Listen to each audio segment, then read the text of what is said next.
Donald Trump அவருடைய சதி திட்டம் எப்படி வேலை பார்த்தது, அப்படி என்னதான் அவரை புஷ் செய்தது இந்த தாக்குதலிலிருந்து வெளிவருவதற்கு, 48 மணி நேரத்திற்குள்ளேயே எப்படி அவருடைய ஐடியா மாறியதுன்னு நீங்க பார்த்தீர்கள்னா, இந்த அனைத்துமே ஒரு மிகப்பெரிய கேம் பிளானிற்கான ஒரு யுத்தி மற்றும் எப்படி அதை நீங்க பாருங்கள்.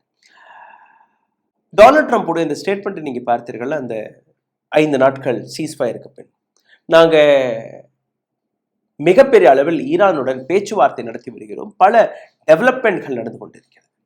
இன்னொரு பக்கம் அவர் கொடுத்த ஸ்டேட்மெண்ட், இதற்கு மேல் ஈரானும் ஒத்துக்கொண்டது, ஈரான் அமெரிக்கா 2 பேருமே சேர்ந்து ஸ்ட்ரெய்ட் ஆஃப் ஹார்மோஸை இதற்கு மேல் நாங்கள் கண்ட்ரோலில் வைத்துக் கொள்ள போகிறோம். இந்த ஸ்டேட்மெண்ட் வெளிவந்த சில நிமிடத்திலேயே ஈரானின் ஃபாரின் மினிஸ்டர் மற்றும் ஈரானியன் ரெவல்யூஷனரி கார்டு 2 பேருமே ஸ்டேட்மெண்ட்டை கொடுக்கிறார்கள். எங்களுக்கும் டொனால்ட் ட்ரம்பிற்கோ அல்ல அமெரிக்காவின் எந்த அதிகாரிக்குமே எந்த விதமான பேச்சுவார்த்தையும் நடக்கவில்லை. அப்போ டொனால்ட் ட்ரம்ப் பொய்களை தான், கட்டுக்கதைகளை தான் உலகத்திற்கு முன்பு எடுத்து வைக்கிறார். அவர்கள் அதை போட்டு உடைத்து விட்டார்கள். அதனால்தான் நீங்க பார்த்தீர்கள்னா, இஸ்ரேல் தொடர்ந்து இந்த தாக்குதலை நடத்தி வருகிறது, லெபனான் மீது, ஈரான் மீது. அதே போன்று ஈரான் இஸ்ரேல் மீது, லெபனான் இஸ்ரேல் மீது தாக்குதலை நடத்தி வருகிறார்கள்.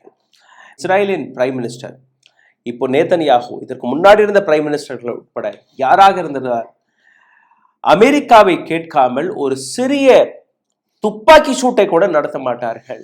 அப்போ அமெரிக்காவுடைய உத்தரவு இல்லாமல் தான் இஸ்ரேல் ஈரான் மீது தாக்குதலை நடத்துகிறதா, லெபனான் மீது தாக்குதலை நடத்துகிறதா என்கிற இந்த கேள்வியை நாம் அலசி ஆராயும் போது அப்போதான் டொனால்ட் ட்ரம்ப்புடைய இந்த பிஸ்னஸ் மேன் மூளை வேலை பார்ப்பதாக உங்களால் பார்க்க முடியும். ட்ரம்ப்புடைய அனௌன்ஸ்மெண்ட், இதற்கு பின்னாடி இருக்கக்கூடிய 2 மிக முக்கியமான காரணம், ஒன்று பணம், இன்னொன்று ஷேர் மார்க்கெட். ஆமாம், ஷேர் மார்க்கெட் தான் டொனால்ட் ட்ரம்பை இந்த போர் நிறுத்தத்திற்கான அந்த கட்டாயத்தில் தள்ளி இருக்கிறது.